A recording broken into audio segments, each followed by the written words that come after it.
अमरुज बाहर अपनी गाड़ी से लगा हुआ खड़ा था। उसकी सांसें अनियंत्रित चल रही थी। वो गहरी गहरी सांसें ले रहा था। उसका पूरा चेहरा आंसुओं से भीगा हुआ था। वो आज बहुत बहुत बहुत ज्यादा खुश था, जिसकी उसने कभी उम्मीद तक नहीं की थी। वो उसकी नंदनी उसकी होने जा रही थी। अपनी खुशी को संभाल ही नहीं पा रहा था। कहाँ एक पल को लग रहा था कि वो फिर से अपनी नंदनी को खोने जा रहा है, लेकिन कहाँ अब उसकी नंदनी हमेशा हमेशा के लिए उसकी होने जा रही थी। नहीं संभाल पा रहा था वो खुद को, अपनी खुशी को, जिस वजह से उसकी आंखें बह रही थी। तभी अमरुज के कंधे पर रुद्राक्ष ने अपना हाथ रखा और फिर एक झटके से अमरुज रुद्राक्ष के गले से लग गया। रुद्राक्ष ने भी अपनी बाहें कस दी। खुश तो वो भी था उन दोनों के लिए। कांग्रेचुलेशन मेरे भाई, रुद्राक्ष उसके गले लगे हुए ही बोला। अमरुज ने सुना तो रोते हुए ही जोर जोर से सिर हिला दिया। रुद्र, मैं अपनी खुशी को नहीं संभाल पा रहा हूँ। मैं क्या करूँ यार, मैं क्या करूँ। Rudra, I love Nandini, I love her very much. बचपन से उसे ही बहुत चाहा है मैंने, लेकिन कभी उसे बता नहीं पाया, क्योंकि हमेशा मैं डरता था उसे खोने से, उसकी दोस्ती खोने से। लेकिन जब उस दिन नंदनी रितेश के साथ शादी करके आई, टूट गया था मैं यार। पूरी तरह से बर्बाद हो चुका था। जीना ही नहीं चाहता था। इतना प्यार जो करता था उससे। नंदनी जिंदगी थी मेरी, और आज भी है। लेकिन आज लग रहा है मुझे मेरी जिंदगी वापस मिल गई है यार। मुझे मेरी नंदनी वापस मिल गई है। अब मैं उसे नहीं खोना चाहता, बिल्कुल भी नहीं खो सकता हूँ उसे। यार मैं क्या करूँ, कैसे अपनी खुशी संभालूं, कैसे बताऊं कि मैं आज कितना कितना खुश हूँ। अमरुज बोलता जा रहा था और वही रुद्राक्ष मुस्कुराते हुए उसकी बातें सुनता जा रहा था, उसका दर्द सुनता जा रहा था।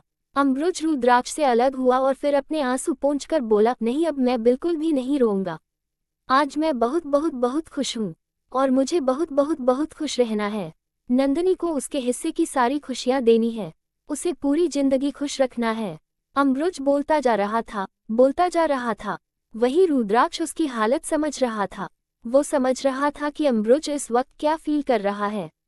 रुद्राक्ष ने उसे फिर से अपने गले से लगा लिया। अमरुज की आंखें बह चली। बस कर मेरे भाई, अब तेरे रोने के नहीं खुश होने का वक्त है, और तुझे पता है अगले हफ्ते ही तेरी और नंदनी की सगाई है। अमरुज ने सुना तो मुस्कुरा दिया। वो कुछ बोल ही नहीं पा रहा था। रुद्राक्ष बोला, चल अब अंदर चल, बस रो लिया जितना रोना था। अब बस खुश रहो और हमारी नंदनी को भी खुश रखो। रुद्राक्ष ने कहा तो फिर से अमरुज उसके गले लग गया। वहीं दूसरी तरफ नंदनी अपने कमरे की बालकनी में खड़ी थी। ऊपर आसमान देखते हुए उसकी आंखें बह रही थी। वो अपने इमोशन को समझ ही नहीं पा रही थी। वो शादी करना ही नहीं चाहती थी, लेकिन अब उसकी जिंदगी फिर से करवट ले रही थी। अमरुज उसकी जिंदगी में आ रहा था। उसे कुछ समझ ही नहीं आ रहा था कि वो इस बात का दुख मनाए कि अब उसकी जिंदगी उसकी नहीं रही, उस पर अब किसी और का रंग चढ़ने जा रहा है, या फिर इस बात की खुशी मनाए कि उसकी जिंदगी में उसके बचपन का दोस्त उसका हमसफर बनने जा रहा है, जो उससे बचपन से प्यार करता रहा था। लेकिन उसके प्यार का क्या? रितेश जिससे वो प्यार करती थी वो अब कामिनी का पति है, उसकी बहन का पति है। उसने ये तक अपना लिया था, सब कुछ उसने धीरे धीरे एक्सेप्ट कर लिया था, लेकिन फिर से अब उसे सब कुछ शुरू से शुरू करना होगा, अमरुज के साथ, उसकी पत्नी बनकर। तो क्या ऋषि इस बात को समझ पाएगा?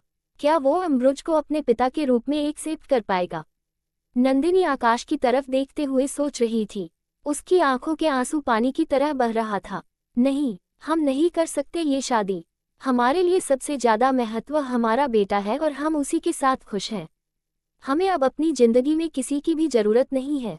हम खुश हैं अपने बेटे के साथ।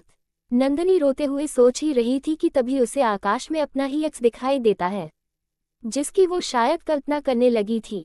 झूठ, तुम झूठ बोल रही हो नंदिनी, और कितना झूठ बोलोगी खुद से? वो अक्स उससे बोलता है। झूठ? हमने क्या झूठ बोला? हम कभी झूठ नहीं बोलते, नंदिनी अपने अक्स की तरफ देखते हुए बोली। तो नंदिनी का अक्स मुस्कुराने लगा। सच में नंदिनी, तुम खुद से ही झूठ बोल रही हो, उसे ही धोखा देने की कोशिश कर रही हो, जबकि तुम खुद जानती हो कि तुम अमरुज को चाहने लगी हो। क्या बकवास है ये? मैंने हमेशा से रितेश जी से ही प्यार किया है, नंदिनी ने गुस्से से कहा। अच्छा तो ये बकवास है तो तुम खुद ही बताओ, जब रुद्र भाई ने कहा कि तुमसे कोई लड़का शादी करने के लिए तैयार है, तो तुम्हारी नजरें स्वयं उठ गई थी अमरुज की ओर, उठी थी या नहीं? तुम उसके चेहरे की तरफ देखकर तुम खुद भी तड़प गई थी ना? बोलो। तुम्हारी नजरें बार बार अमरुज की तरफ ही उठ रही थी, जबकि तुम्हारी नजरों ने तो एक बार भी रितेश की तरफ देखना तक जरूरी नहीं समझा कि वो क्या सोच रहा है इस पर। क्या वो भी तड़प रहा है तुम्हें खोने से, जिस तरह अमरुज तड़प रहा था? क्या रितेश भी डर गया था ये सुनकर कि तुम्हारी दोबारा शादी की बात चल रही है, वो भी किसी और से? वहीं अमरुज तो एकदम सुन्न पड़ गया था। बोलो, देखा था तुमने रितेश की तरफ? जानना चाहा था तुमने कि उस वक्त रितेश क्या सोच रहा है? उस शख्स ने पूछा। लेकिन नंदिनी के पास कोई जवाब नहीं था।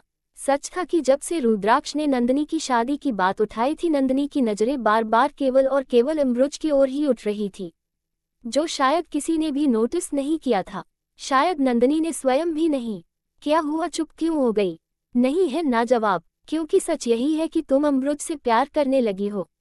और अब तुम अपने बारे में सोचो नंदिनी, अपने बारे में। और ऋषि, उसका क्या वो अमरुज को एक पिता के रूप में चुन पाएगा? नंदिनी उस अक्स की तरफ देखते हुए बोली। तो अक्स मुस्कुराने लगी और बोली, तो क्या ऋषि ने कामिनी को अपनी माँ के रूप में नहीं चुना? जब ऋषि कामिनी को कामिनी माँ बुला सकता है, तो अमरुज को पापा क्यों नहीं? अक्स ने कहा। नंदिनी हैरानी से उसे देखने लगी, लेकिन अब वो उससे कोई तर्क वितर्क नहीं करना चाहती थी, इसलिए चुपचाप अंदर आ गई। तभी नंदिनी के दरवाजे पर दस्तक हुई। नंदिनी ने दरवाजे की तरफ देखा तो कामिनी खड़ी थी। कामिनी बोली, क्या मैं अंदर आ सकती हूँ? नंदिनी ने अपने आंसू पोंछे और फिर बोली, हाँ आओ। कामिनी आए और उसके बगल में बैठ गई। दोनों इस वक्त बिल्कुल चुप थी। दोनों को समझ नहीं आ रहा था कि क्या बोले। फिर कामिनी ने ही चुप्पी तोड़ते हुए कहा, नंदिनी, मैं जानती हूँ कि हम दोनों के बीच काफी डिफरेंसेज हैं, और शायद आगे भी। खैर नंदिनी, जिंदगी कभी किसी की भी नहीं रुकती, लेकिन तुम अभी तक वहीं पर रुकी हुई हो जहां पर पहले थी। मैं जानती हूँ कि मैंने बहुत सी गलतियां की है, बहुत दिल दुखाया है तुम्हारा। तुमसे बस हर वो चीज छीनना चाहती थी जो तुम्हारी थी, और शायद रितेश भी। कामिनी प्लीज, हम इस बारे में बात नहीं करते हैं ना। रितेश तुम्हारा पति है और वो हमेशा तुम्हारा ही रहेगा, लेकिन प्यार तो वो तुमसे करता था ना, और शायद आज भी। प्लीज कामिनी, भूल जाओ सब कुछ और खुश रहो। नंदिनी अपनी जगह से खड़ी होती हुई बोली और पलटकर अपना बिस्तर सही करने लगी। तो क्या तुम्हें खुश रहने का अधिकार नहीं है नंदिनी? रितेश आगे बढ़ सकता है नंदिनी, तो तुम क्यों नहीं? प्लीज नंदिनी, अपने लिए नहीं तो कम से कम ऋषि के बारे में तो सोचो। वो बच्चा तुम्हारे लिए रोता है, क्योंकि तुम रोती हो, तुम दुखी होती हो। तुम कम से कम ऋषि के लिए ही इस बारे में सोचो। कहकर कामिनी ने उसे एक नज़र देखा, फिर बाहर चली गई। नंदिनी की आंखें फिर से नम हो चुकी थी। जारी है लेखिका प्रियंका गुप्ता। आज का भाग आपको कैसा लगा, कमेंट करके जरूर बताइएगा। तो मिलते हैं अगले भाग में। और जिन लोगों ने मुझे सब्सक्राइब नहीं किया है, अभी कर लीजिए, ताकि आपको मेरी कहानियों के नोटिफिकेशन सबसे पहले मिल सकें। Thanks for watching.